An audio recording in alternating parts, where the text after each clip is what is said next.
Hello everyone, कैसे हैं आप सभी। Welcome to Unacademy MP exams in 10 channel. मैं अंकुर दुबे आपके इस चैनल में बहुत बहुत स्वागत करता हूं। तो दोस्त, अभी तक आपने इस चैनल को लाइक और सब्सक्राइब नहीं किया तो प्लीज जरूर इस चैनल को सब्सक्राइब करिए और दोस्तों से शेयर करिए, क्योंकि अन अकेडमी ने आपके रिवीजन के लिए इस चैनल को बनाया है जिसमें आप एग्जाम की तैयारी और रिवीजन फटाफट आप 10 मिनट के अंतर्गत कर सकते हैं। इसमें 10 मिनट में हम उस टॉपिक से रिलेटेड एग्जाम लेवल पर जो भी इंफॉर्मेशन होती है वो फटाफट आपको दे देते हैं। तो दोस्त, क्लास स्टार्ट करने के पहले मैं अपना इंट्रोडक्शन देना चाहता हूं। डॉक्टर हरिसिंह यूनिवर्सिटी से मैंने बीए एमए किया हुआ है। बहुत सारे इंस्टीट्यूट्स में मैं टीच कर चुका हूं। यूपीएससी का मैंने 16-17 मेंस दिया हुआ था। 18 मैंने पीएससी इंटरव्यू फेस किया है। पुलिस डिपार्टमेंट में मैं जॉब करता हूं और अभी तक बहुत सारे स्टूडेंट्स को मैं दोस्त टीच कर चुका हूं। सो दोस्त, अन अकेडमी को अगर अभी तक आपने सब्सक्रिप्शन नहीं लिया तो जरूर ले लीजिए, क्योंकि अन अकेडमी पे 30+ ऐसे कोर्सेज हैं जिनकी प्रिपरेशन आप करना चाहते हैं। इंडिया के टॉप एजुकेटर्स यहाँ पर टीच करते हैं और आपके मेंटर बनते हैं और आपके तैयारी में वो पूरा योगदान प्रदान करते हैं। अगर आप एमपीपीएससी की तैयारी करना चाहते हैं तो अन अकेडमी का सब्सक्रिप्शन ले सकते हैं। अगर 2 साल के लिए आपको केवल 7500 रुपए देने पड़ेंगे, जो कि एक डिस्काउंटेड प्राइस है। डिस्काउंट आपको तब मिलेगा जब आप मेरा कोड ADYT यूज करोगे। मेरा कोड है ADYT अंकुर दुबे। 2 साल के लिए आपको 7500 रुपए पे करने और 1 साल के लिए केवल आपको 6300 रुपए पे करने पड़ेंगे। जी हाँ, 6300 रुपए, जो कि अगेन एक डिस्काउंटेड प्राइस है। तो दोस्त, इसके पहले मैं 4 क्लासेस ले चुका हूं। अगर अभी तक आपने नहीं देखी है तो प्लीज उन 4 क्लासेस को देख लीजिए। मैं आपके लिए वर्ल्ड ज्योग्राफी की एक सीरीज स्टार्ट लेकर आया हूं, जिसमें हम लगभग 30 वीडियो में पूरी की पूरी वर्ल्ड ज्योग्राफी के जितने भी इंपॉर्टेंट चीजें होंगी उनको कवर करने वाले हैं। सो कल की क्लास में हमने बहुत सारे सोलर सिस्टम के बारे में देखा था, सन के बारे में पढ़ा था। आज हम पढ़ने वाले हैं ग्रह, प्लेनेट क्या होते हैं। तो मैंने आपको बताया था कि ब्रह्मांड में जितनी भी खगोलीय पिंड है उनको 2 पार्ट में बांटते हैं। एक पहला कौन सा होता है कि जिनकी स्वयं की ऊर्जा होती है, जिनको हम तारे कहते हैं, और दूसरे खगोलीय पिंड कौन से होते हैं जिनकी स्वयं की ऊर्जा नहीं होती है और वो दूसरे तारों से ऊर्जा को प्राप्त करते हैं। तो उन्हीं को हम अधिकतर ग्रह और दूसरे दूसरे नामों से भी जाने जाते हैं। सो आज हमें पढ़ना है दोस्त ग्रह, क्योंकि आपको पता है कि कल मैंने बताया था आपके लिए कि हमारे सोलर सिस्टम में जो हमारा सौर मंडल है उसमें 8 ग्रह हैं। तो अब हम 8 ग्रह के बारे में डिटेल से देखने वाले हैं। सबसे पहले ग्रह की डेफिनेशन की बात करें तो अपनी निश्चित कक्षा में सूर्य की परिक्रमा करते हो ऐसे खगोलीय पिंड जिनमें पर्याप्त द्रव्यमान हो, ताकि वह अपने गुरुत्वाकर्षण शक्ति के माध्यम से अपने लगभग गोलाकार स्वरूप को बनाए रखे। मतलब कि इनका जो द्रव्यमान, जो डेंसिटी होनी चाहिए वो इतनी प्रॉपर होनी चाहिए कि ये गोल आकार में ही रहे, तभी इनको हम किसके ग्रह के अंतर्गत इनको लाएंगे। चौथी इंपॉर्टेंट चीज होती है दोस्त, ग्रहों के पास अपना कोई प्रकाश या ऊष्मा नहीं होती। ये सूर्य से ही ऊष्मा व प्रकाश प्राप्त करते हैं। तो मतलब जितने भी ग्रह होते हैं उनकी खुद की ऊर्जा नहीं होगी, वह किसी दूसरे तारे से क्या करेंगे, ऊर्जा को प्राप्त करेंगे। नेक्स्ट बात आती है दोस्त, ग्रहों का अपनी कक्ष पे घूमना घूर्णन या परिभ्रमण, जिसको हम इंग्लिश में रोटेशन कहते हैं, कहलाते हैं। मतलब अपनी जगह पर वो दोस्त वो घूमते हैं ना, उसको कहते हैं रोटेशन। और जब वो सूर्य के चारों तरफ, अगर वो सौरमंडल की बात करें हम, तो सूर्य के अगर वो चारों तरफ घूम रहे हैं तो हम उसको कहेंगे रिवॉल्यूशन या इंग्लिश में परिक्रमण। 2016 पीएससी मेंस में डायरेक्ट ये क्वेश्चन पूछे गए थे, रोटेशन और रिवॉल्यूशन, आपको ये पता होना चाहिए। नेक्स्ट दोस्त ग्रह। अब दोस्त हमने ये चीज तो देख ली, ग्रह क्या होते हैं, दूसरे तारों से वो ऊर्जा प्राप्त करते हैं। अब दोस्त ग्रह यहाँ पे 2 टाइप के बताए गए हैं। हम अपने सोलर सिस्टम की बात कर रहे हैं दोस्त। तो आपको पता है 8 हमारे ग्रह हैं। तो 4 ग्रह जो सूर्य के नजदीक है उनको हम आंतरिक और पार्थिव ग्रह कहते हैं, और जो लास्ट के 4 ग्रह जो सूर्य से काफी दूरी पर है उनको हम बाह्य और जोवियन ग्रह कहते हैं। ठीक है, तो आंतरिक मतलब कि जो सूर्य से क्रम अनुसार पास में है 4 ग्रह, जैसे कि बुध, शुक्र, पृथ्वी और मंगल, ये सूर्य से दूरी के क्रम में सबसे पास में है। फिर उसके बाद अगर हम दूरी के क्रम में मतलब कि ये सबसे पास में है, और दूरी के क्रम में अगर हम सबसे दूर ग्रहों की बात करें तो बृहस्पति, फिर उसके बाद शनि, अरुण और वरुण। तो पहले आज हम पढ़ने वाले हैं आंतरिक ग्रह, जिनको हम पार्थिव ग्रह भी कहते हैं। फटाफट देखते हैं दोस्त। आंतरिक ग्रह में सबसे पहले आता है दोस्त बुध, जो कि सूर्य के सबसे नजदीक वाला ग्रह है। ये सूर्य का रोटेशन, मतलब अगर हम इसके परिक्रमण की बात करें तो लगभग दोस्त ये 88 दिन में सूर्य का पूरा चक्कर काट लेता है। केवल इसको 88 दिन लगते हैं और सूर्य का पूरा एक चक्कर काट लेगा। इसके साथ साथ अगर हम इसकी ट्रेवल करने की स्पीड की बात करें तो ये लगभग 48 किलोमीटर प्रति घंटे, है ना, 48 किलोमीटर प्रति सेकंड, घंटे नहीं प्रति सेकंड की रफ्तार से सूर्य के चक्कर काटता है। एक ये इंपॉर्टेंट चीज है इसके बारे में।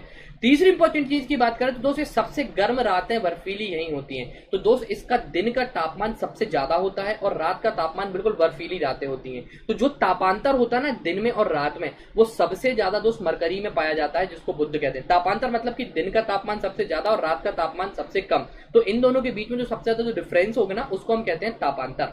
तो बुध में सबसे ज्यादा तापांतर आपको देखने मिलेगा, एक ये चीज है। और सबसे इंपॉर्टेंट चीज बुध के बारे में एक चीज बताना भूल गया कि इसका कोई भी उपग्रह नहीं है। जिस तरीके से हमारे पृथ्वी का चंद्रमा है ना, मंगल के फोबोस और डीमोस हो गए, टाइटन हो गया, शनि का, इस तरह से इसका कोई भी उपग्रह नहीं है। नेक्स्ट आता है दोस्त शनि।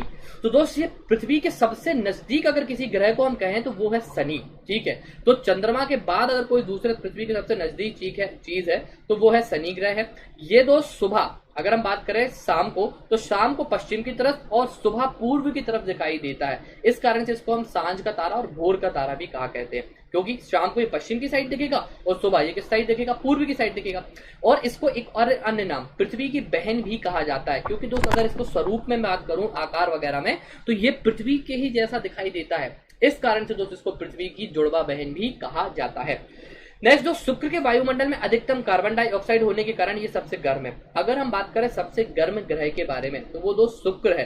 क्यों? क्योंकि यहाँ पर सबसे ज्यादा मात्रा में कार्बन डाइऑक्साइड पाई जाती है, ठीक है। तो इस चीज को भी आप याद रखिए, पृथ्वी की बहन भी कहते हैं इसको, सबसे गर्म ग्रह है, सांझ का तारा, भोर का तारा, सबसे चमकीला ग्रह, ये सारी इसके चीज है। और सबसे इंपॉर्टेंट चीज जो पीएससी 15 में पूछा था, वो ये क्वेश्चन पूछा था दोस्त कि अरुण और शुक्र ये दोनों ऐसे ग्रह हैं जो बिल्कुल लेटे हुए दिखते हैं, है ना, कि विपरीत दिशा में ये क्या करते हैं, ऐसा लगता है कि ये चक्कर काट रहे हैं, ठीक है। तो इनका जो परिक्रमण होता है वो बिल्कुल इनकी दिशा है वो विपरीत होती है, क्योंकि पश्चिम से पूर्व है बाकी के ग्रह, ये पूर्व से पश्चिम की ओर घूमते हैं। ओके, तो शुक्र ग्रह के बारे में ये चीज हो गई।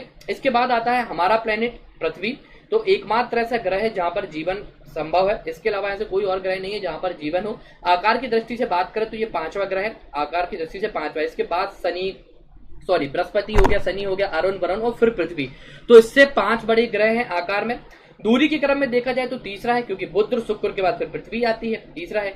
पृथ्वी अपने अक्ष पर 23% झुकी हुई है, मतलब कि ये सीधी नहीं है, थोड़ी सी टिल्ट है अपने, है ना। तो सीधी नहीं है, 23 डिग्री ये झुकी हुई है, जिस कारण से ये दोस्त क्या 66 डिग्री का कोण बनाती है। क्योंकि आपको पता है एक 66 डिग्री 90 डिग्री का एंगल, मतलब 3 बज रहे हो तो वो 90 डिग्री का एंगल कह रहता है। तो ये 23% झुकी होने के कारण 66 डिग्री का कोण बनाती है। नेक्स्ट दोस्तों, ध्रुवों पर थोड़ी चपटी होने के कारण इसको भूआब या जॉइंट शेप कहा जाता है। तो दोस्तों पृथ्वी है वो हमारी गोल नहीं है, जो इसका नॉर्थ पोल और साउथ पोल वाला एरिया ना वो ऊपर से चपटा है, और इसी चपटे शेप को कहा जाता है जॉइंट, है ना, या भूआबाब शेप। नेक्स्ट दोस्त, पृथ्वी पर जल की अधिकता होने के कारण अंतरिक्ष से देखने पर इसे नीला दिखाई पड़ती है। तो दोस्त ये 20s में ये क्वेश्चन आते थे कि नीला ग्रह कौन है, तो वो पृथ्वी होता है। क्यों पृथ्वी ऐसा दिखता है? तो क्योंकि ये इसमें जल क्या दिखता है, ये देखिए दोस्त हल्की सी टेढ़ी है, इसी को कहा जाता है 23% ये झुकी है। पृथ्वी का घूर्णन काल की बात करें दोस्तों, 23 घंटे 56 मिनट 4 सेकंड में अपनी जगह पर घूम जाती है। इसको अगर अपनी जगह पे घूमना हो तो लगभग 23 घंटे 56 मिनट लेती है दोस्त, और 4 सेकंड में अपनी जगह पे घूमती है। और दोस्तों इसके परिक्रमण की बात करें, परिक्रमण मतलब सूर्य के चारों ओर, तो दोस्तों 365 दिन 5 घंटे और 48 मिनट के आसपास का समय लगाती है सूर्य के चारों ओर घूमने में। इसके लिए दोस्तों हम सौर वर्ष कहते हैं, है ना। जब पृथ्वी सूर्य के चारों ओर घूम जाती है तो इसको सौर वर्ष भी कहा जाता है। नेक्स्ट इंपॉर्टेंट चीज दोस्त पृथ्वी के बारे में, तो पृथ्वी में सक्रिय ज्वालामुखी पाए जाते हैं। तो पृथ्वी अकेला ऐसा नहीं है जहाँ पे सक्रिय ज्वालामुखी पाए जाते हैं। पृथ्वी के अलावा शनि, शुक्र, है ना, वरुण भी, बृहस्पति, ऐसे 4 और ग्रह हैं जहां पर आपको सक्रिय ज्वालामुखी मिलेंगे। और नेक्स्ट पॉइंट आती है दोस्त बात की, तो चंद्रमा पृथ्वी का एकमात्र उपग्रह है। इसके बाद दोस्त बात करूं गोल्डीलॉक्स जोन की, तो गोल्डीलॉक्स जोन दोस्त ऐसा दोस्त होता है जो निवास योग होता है, जहां पर जीवन की संभावनाएं होती है, जहां पर कोई रह सकता है, इसको गोल्डीलॉक्स जोन कहा जाता है। किसी तारे से उस दूरी वाले क्षेत्र को गोल्डीलॉक्स जोन कहते हैं जहां पर किसी ग्रह की सतह पर तरल एवं जल की मात्रा भी मौजूद होती है। मतलब दोस्त जहां पर जीवन संभव है, जहां पर जल की मात्रा उपस्थित होगी, वो गोल्डीलॉक्स जोन के अंतर्गत आता है। ओके, इसके बाद नेक्स्ट ग्रह आता है दोस्त हमारा मंगल। तो यह भी दोस्त आकार की दृष्टि से 7वां बड़ा ग्रह है तथा सूर्य क्रम में चौथा है ना। शुरू की स्टार्टिंग की बात करें तो बुध हो गया, फिर शुक्र, फिर पृथ्वी, और ये चौथे नंबर पे आता है। मंगल ग्रह आंतरिक ग्रहों में सबसे भारी है। अगर हम आंतरिक ग्रहों में देखें जो 4 ग्रह बताए थे, तो उसमें सबसे भारी आपको मंगल ग्रह मिलेगा। इसमें दोस्त आयरन ऑक्साइड की अधिकता है, इस कारण से ये लाल कलर का दिखाई देता है। पीएससी में पूछा जा सकता है कि लाल ग्रह कौन सा है, तो आपको पता होना चाहिए कि यह मंगल है। ये भी अपने जैसे पृथ्वी 23.5 डिग्री झुकी हुई है, ये भी लगभग 25 डिग्री झुका हुआ है। जैसे पृथ्वी का चंद्रमा उपग्रह है, इसकी भी 2 उपग्रह हैं, फोबोस और डीमोस। और यहाँ पर दोस्त एक ज्वालामुखी पाया जाता है जिसका नाम है ओलंपस। ये ज्योग्राफिक इसकी इमेज देख सकते हैं आप। और इसके साथ साथ निक्स ओलंपिया भी यहाँ पर पाया जाता है ना। ये भी लगभग एवरेस्ट से 3 गुना ऊंचा पर्वत है। सो इसकी इमेज देख सकते हैं आप। सो दोस्त उम्मीद करता हूं आपको ये क्लास पसंद आई होगी। अगर अभी तक आपने अनअकैडमी का सब्सक्रिप्शन नहीं लिया तो प्लीज अनअकैडमी का सब्सक्रिप्शन लीजिए। मेरा कोड ADYT यूज करेंगे तो आपको 10% डिस्काउंट मिल जाएगा। 1 साल की कीमत है 6300 रुपए, 2 साल की कीमत है केवल और केवल 7500 रुपए। सो उम्मीद करता हूं आपको क्लास अच्छी लगी होगी। इसके पहले की भी जो भी क्लासेस आप उनको भी देख सकते हैं दोस्त। So thank you very much.